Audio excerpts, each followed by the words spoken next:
Ressources édition du mercredi 6 juillet 2022. Merci d'être au rendez-vous de ce grand format économie sur CRTV News. Dans le panier de cette édition, comment résoudre l'équation d'un Cameroun sans toit? L'on estime à 2 millions le déficit de logement dans notre pays, alors même que la société immobilière du Cameroun multiplie les offres et investissements depuis 70 ans. Notre invité de ressources est le directeur général adjoint de la SIC. Il nous dresse le tableau des logements abordables ou logements sociaux. Alors que l'autoroute Yaoundé-Nsimalen fait le bonheur des automobilistes, l'heure est à l'exécution de son volet urbain. Donc, zoom aujourd'hui sur le projet de construction de la section urbaine de l'autoroute Yaoundé-Nsimalen. Ce sera dans notre round-up avec Yvonne Gaël Avebe. Et puis, dans le barème, l'inflation. L'inflation fait gonfler le contenu de notre barème de ressources aujourd'hui. Sur la calculette, les prix de la viande de bœuf affolent les ménages. Nous irons mener l'enquête à l'abattoir de Douala sur les raisons de cette augmentation. Tout de suite, notre invité du jour, juste après ceci.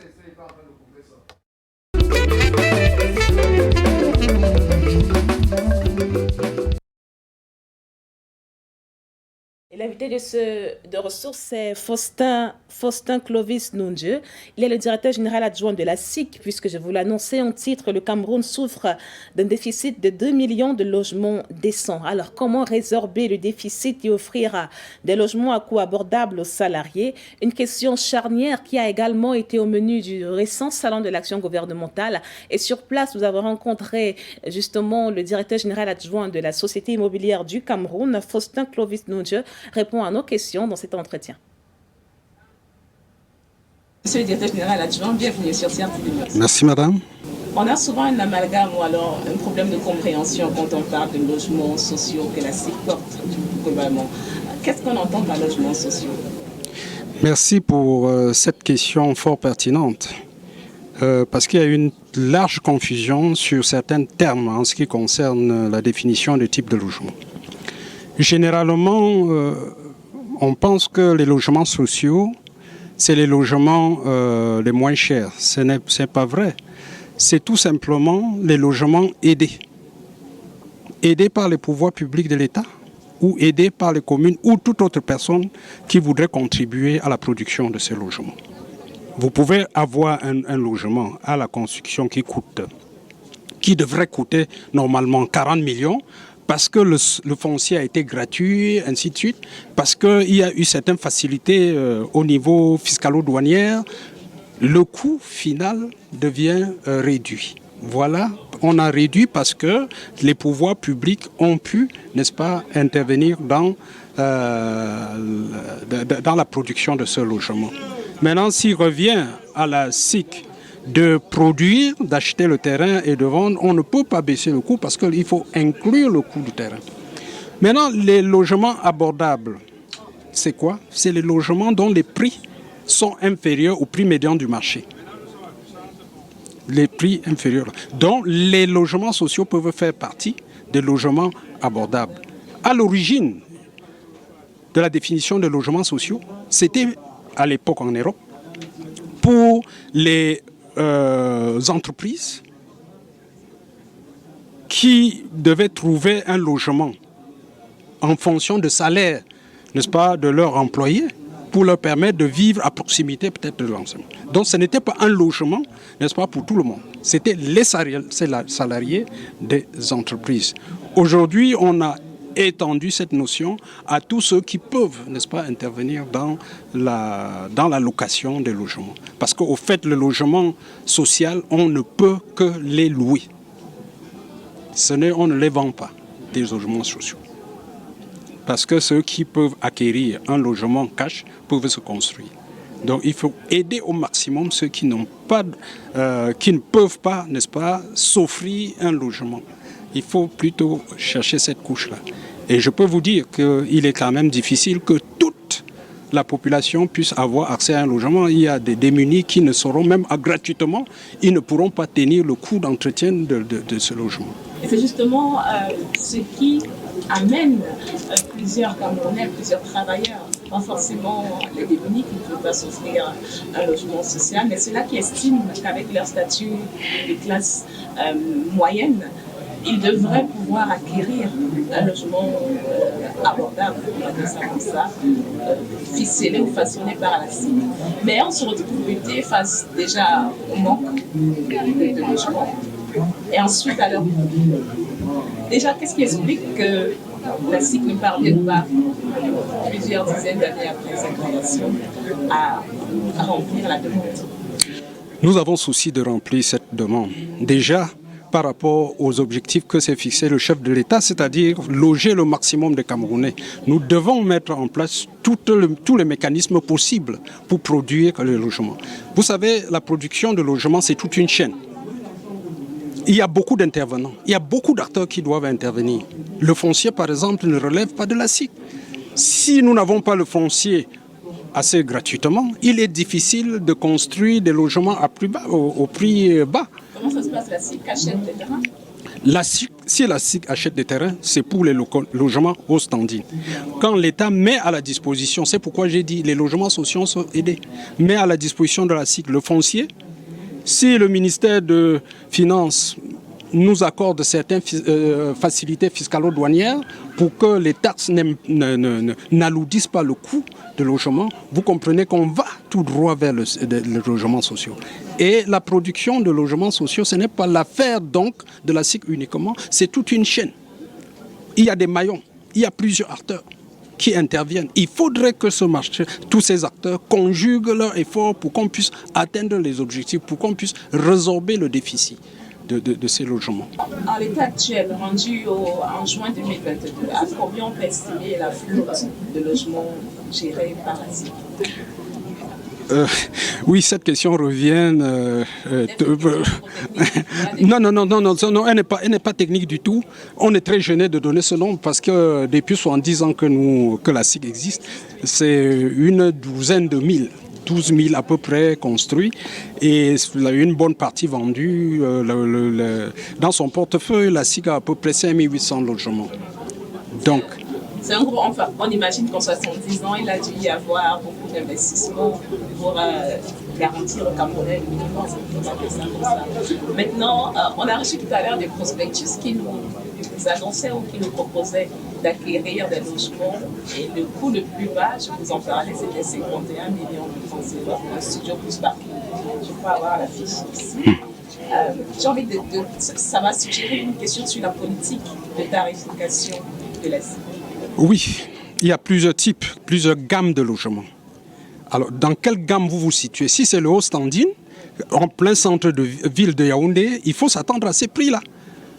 Les logements sociaux à prix modéré ou abordables, c'est la zone périurbaine parce que les terrains sont déjà moins chers. Vous voyez, au centre de Yaoundé, par exemple, ou de Douala, le mètre carré du terrain coûte à peu près, à l'hippodrome, 1 million. Le mètre carré. Je crois que c'est bien ça, à peu près 1 million le mètre carré. Vous comprenez que si vous avez 2000 mètres carrés, ça revient à peu près à 2 milliards pour acquérir un terrain de 2000 mètres carrés. Vous comprenez? Donc, au niveau du centre-ville, le prospectus vous montre des projets qui sont réalisés dans le noyau central de la ville. Et dans notre politique, il est question donc de produire massivement, de densifier le noyau central des villes pour, n'est-ce pas, lever suffisamment de bénéfices et intervenir dans les zones périurbaines. Donc on pourra construire, nous pourrons également réduire les prix à partir des bénéfices engrangés, n'est-ce pas, dans la construction des logements haut standing en ville. Alors on a vu le magnifique travail que la CIC a abattu au Conseil privé. On a vu d'autres conseils germer. Je ne sais pas si Banga Bakoko est complètement ou également finalisé. Quels sont en ce moment les projets que la CIC porte pour aider les Camerounais à mieux se loger? Bien, il y a deux types de projets. Il y a les projets gouvernementaux. Quand vous parlez de l'Embe et de Douala Banga Bakoko, c'est le programme gouvernemental que le chef de l'État lui-même a mis en place depuis peut-être une dizaine d'années. À travers ses discours, il parle toujours de ce problème de logement lancinant, c'est-à-dire on n'arrive pas, n'est-ce pas, à atteindre les objectifs. Donc c'est des projets gouvernementaux. Mais parallèlement à cela, la SIC voudraient rénover complètement ces cités. C'est le cas de la cité de Lonka, où actuellement nous avons à peine 200 logements, 300 logements, complètement amortis, pour la plupart plein pied, et sur un terrain qui a pris beaucoup de valeur. Ce qui fait que la SIC, à l'heure actuelle, a mené toute une étude de densification, n'est-ce pas, des cités placées au centre-ville. Lonka, par exemple, va passer de 300 logements à peu près à 1500 logements. C'est des tours, c'est un espace aménagé intégré où vous aurez tous les services. C'est une cité dans laquelle on développe beaucoup plus la mixité sociale. Donc il n'y a pas qu'une catégorie, qu'une gamme de population qu'on attend. On attend tout le monde. Donc il y aura les logements sociaux, les logements à prix abordable, il y aura les qui vont produire des logements pour des étudiants. Avec l'université de Montagne à Banganté, nous sommes en pourparlers où on a un bail amphithéotique, une certaine superficie assez consistante pour construire 2000 logements pour les étudiants, pour les professeurs et pour le personnel administratif. Également, nous avons pris des contacts avec l'université de Montagne, de Tchang et d'autres universités également. Nous allons poursuivre. Donc, il faut que nos projets soient matures. À partir de ce moment, nous pouvons faire des recherches parce que les banquiers, ils veulent des projets qui sont matures. Bancaire. Merci infiniment, Faustin Clovis-Nondje. Merci, madame. Nous souhaitons plein succès dans tous ces projets portés par la Société immobilière du Cameroun. Merci, madame. Notre invité du jour, Faustin Clovis-Nondje, le directeur général adjoint de la Société immobilière du Cameroun, qui faisant donc la première partie de ressources ce matin. Retrouvons-nous juste après ceci pour la deuxième partie de ressources. Nous aurons le round-up Éco-Dico et le barème. À tout de suite.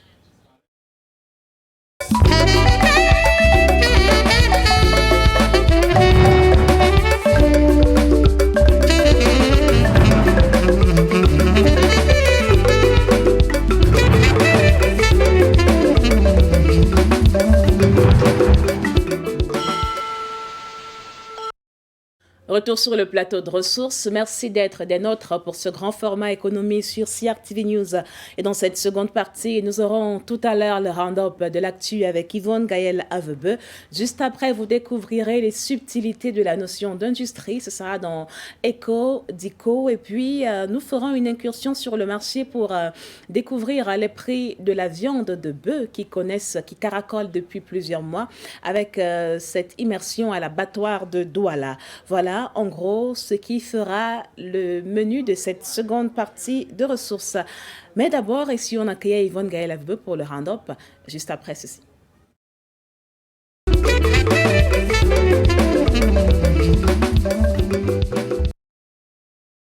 Le round-up de l'actu, Yvonne Gaël, bonjour. Bonjour Gladys. Et bienvenue sur Ressources. Merci. Bien dormi? Oui, enfin, pas très bien. Hein. Je pense que tout le monde, tous les Camerounais, le cœur de tous les Camerounais bat très fort. Oui. On attend le résultat de nos braves Lions. Du coup, c'est on un peu stressant. On est en prière. Donc, on croise les doigts pour elle. On croise les doigts. Donc, dans l'actualité économique cette semaine, on va débuter, Yvonne Gaël, avec justement l'état des lieux de l'exploitation forestière. On est là dans la région de l'Est. La région du soleil levant, puisqu'il s'agit bien d'elle, fait l'objet donc d'une exploitation abondante, étendue sur une superficie de près d'1,5 million d'hectares. Les essences diverses issues de ces forêts font courir de nombreux acteurs de la filière bois-Georges. Alain et Yango nous en dit plus.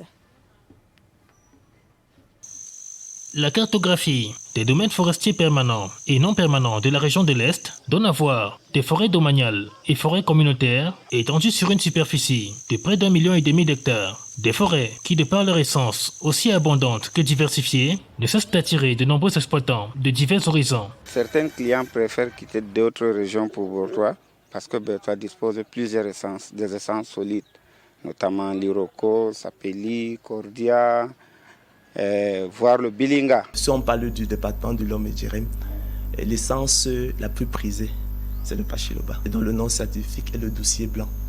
Son aire géographique, c'est notamment la commune de Betaroya, notamment le canton Bitom. Très prisé sur le marché asiatique, notamment.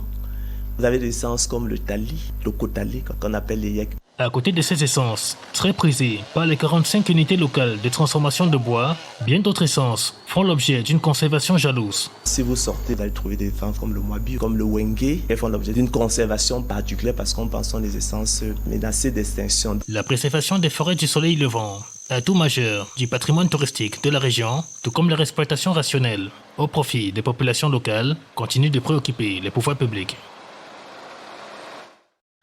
Et la suite du round-up, Yvonne Gaël nous fait parler de bananes, puisque, entre autres chiffres, cette semaine, on annonçait que le Cameroun a exporté 20 000 tonnes de bananes en un mois.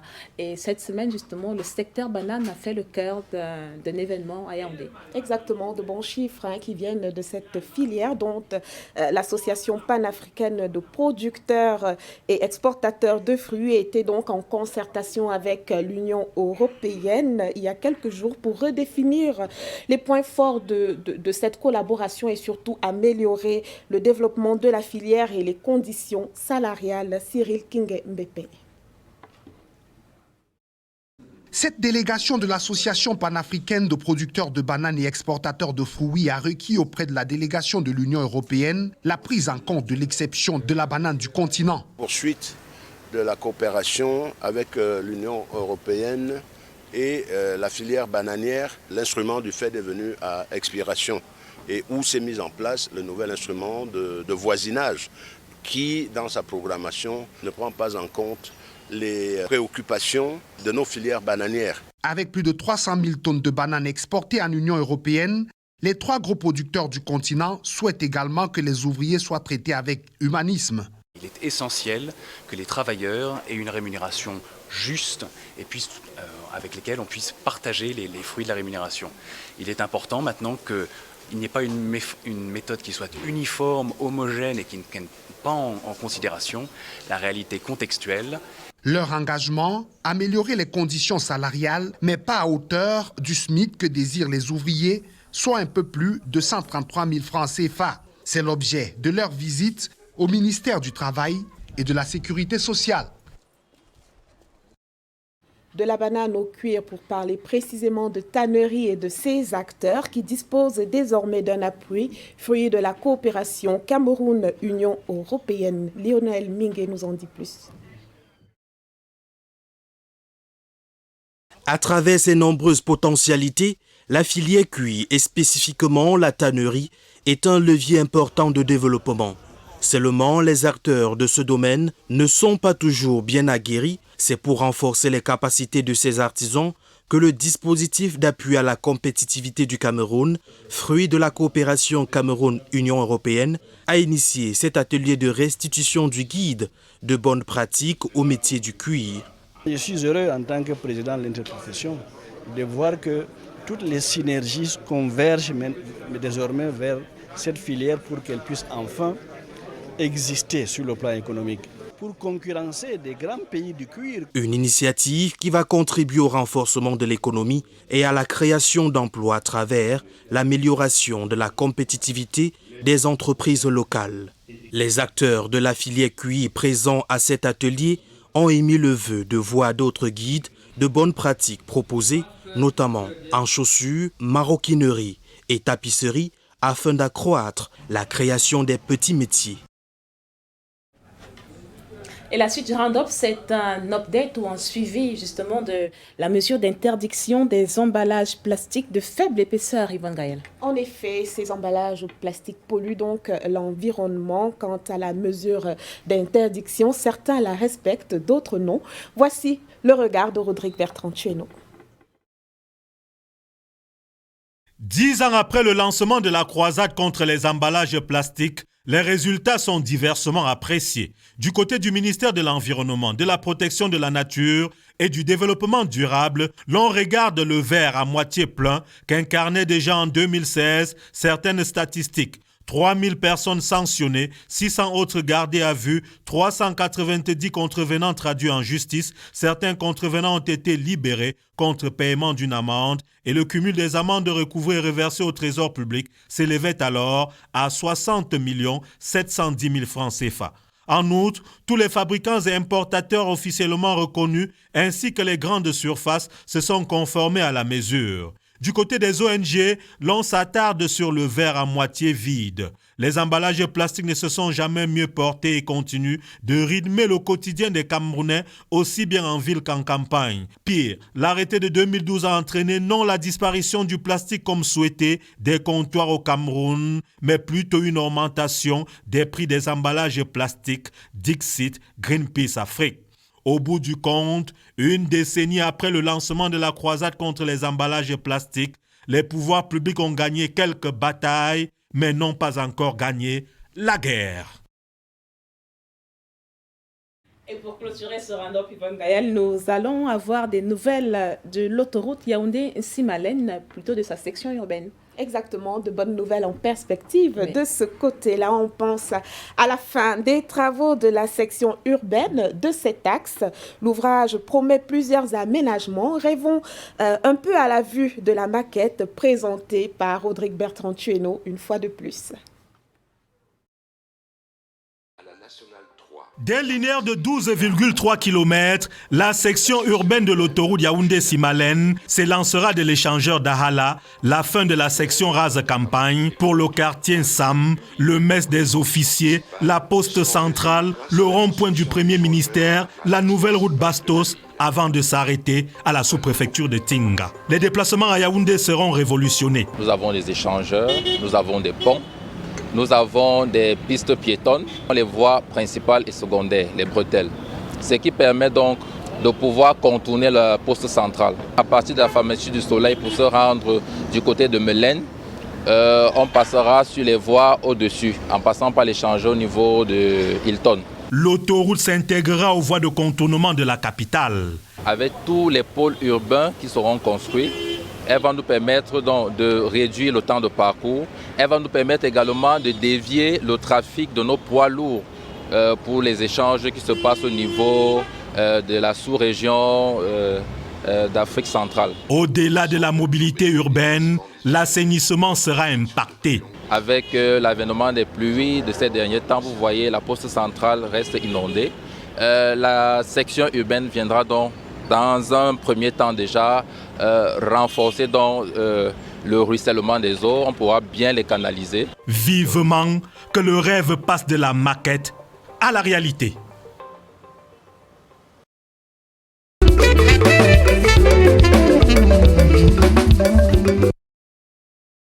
Et le round-up nous a justement déroulé là plusieurs aspects de l'économie comme l'agriculture, l'automobile, le transport ou les infrastructures qui peuvent avoir pour point commun un mot, le mot industrie. Et c'est le cœur de notre éco-dico ce matin, Yvonne Gaël. Qu'est-ce qu'une industrie?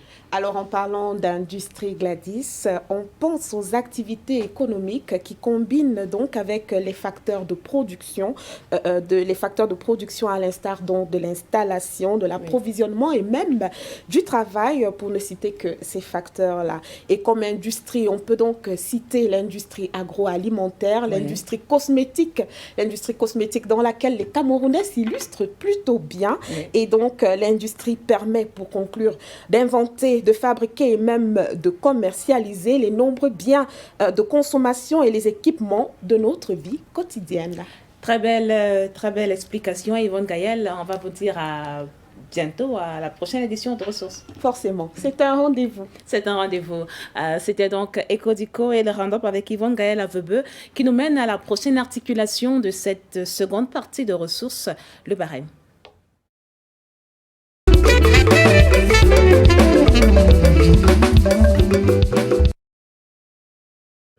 Et ce matin, dans le barème, nous allons tout droit dans la capitale économique à Douala. Douala, où la vie chère, comme partout au Cameroun, fait inquiète les ménages, par entre autres prix de denrées qui ont caracolé ces derniers mois, figure la viande de bœuf. Donc les prix de la viande de bœuf subissent les fluctuations sur le marché. Les bovins ne sont pourtant pas d'une rareté préoccupante, mais d'autres facteurs peuvent justifier cette instabilité des prix, notamment le tourteau, la nourriture des bœufs qui est devenue très coûteuse sur le marché. Donc, nos reporters ont fait un tour à l'abattoir de Douala, à Bonabéry, où le nombre de bétail abattus par mois a chuté, tenez-vous bien, de 8000 bœufs à 7 000 voire 6 500. C'est une enquête menée par Hélène Ada de CR TV Littoral. La viande de bœuf n'est plus l'aliment le plus facilement repérable dans le panier de la ménagère depuis plusieurs mois à cause de l'inflation généralisée observée sur le marché. Plusieurs raisons expliquent cela. Il nous revient que les vendeurs de bétail nous disent que les totaux qui nourrissent les bêtes avec sont devenus très chers. Le sac est parti de 2 000 à 13 000, 14 000, 15 000, 16 000, voire 17 000. On ne trouve pas suffisamment de bœuf sur le marché à bétail. Dans certains marchés, le kilogramme de viande de bœuf avec os se vend à 3 000 francs, tandis que celle sans os se vend à 3 500 francs. Les prix diffèrent à l'abattoir de Douala. Ici chez nous, c'est 2 500 et 3 000. Avant, c'était à 1 900 francs. À cause du coût nettement moins élevé à l'abattoir, les ménagères préfèrent s'y rendre plutôt qu'au marché. La viande, c'est que j'ai ça à main. On a payé ça à 1 200. Mais aujourd'hui, si tu n'as pas 1 300, 400, 500, tu ne peux pas avoir. Malgré le fait que les machines tournent, le rythme de travail a diminué à l'abattoir de Douala car le nombre de bêtes abattues chaque mois a chuté. Depuis fin mars, on a constaté que le taux d'abattage a drastiquement baissé. Le moyen d'abattage par mois, c'est 8 000 têtes. Aujourd'hui, on tourne autour de 7 000, 6 500 têtes. Donc, vous comprenez, la différence est énorme. La viande de bœuf est donc devenue dure. Viande dure pour illustrer les temps aigres sur nos marchés avec cette inflation généralisée des prix. Et tous les samedis, retrouvez justement Ecomarché, notre encart sur les étals de nos différentes places commerciales. C'est à 7h15 sur Cameroun Daylight. Merci à vous d'avoir été au rendez-vous de ressources ce mercredi. Excellente suite des programmes sur CR TV News. À bientôt.